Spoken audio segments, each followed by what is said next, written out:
जा बेवफा तू जा जा रे, जा जा बेवफा तू जा जा रे। हमके भुलैलू तू काहे बता रे, जा जा बेवफा तू जा जा रे, जा जा बेवफा तू जा जा रे।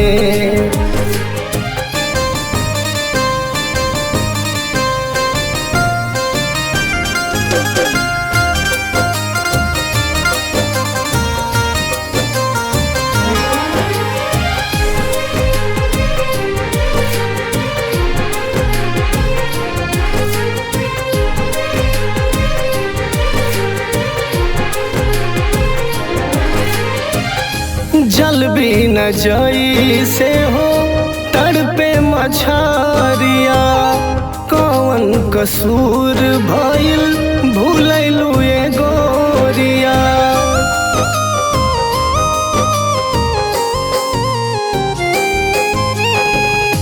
जल भी न जई से हो तड़पे मछरिया, कौन कसूर भइल भूलैलू ये गोरिया।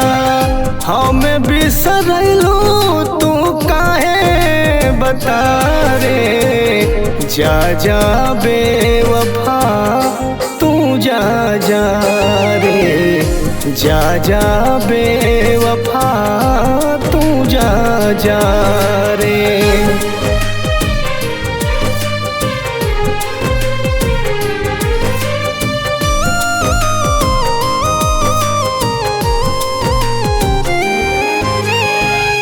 बन के पपीहा मनवा रहेला हरदम, जुदाई के दर्द लेके जी ले अब हम।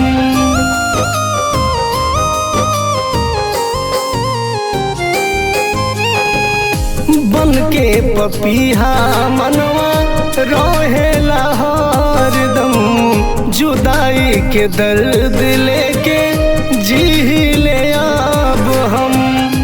ऋषि कहेला हमके कैलस बदनाम रे, जा जा बेवफा तू जा जा रे, जा जा बेवफा तू जा जा।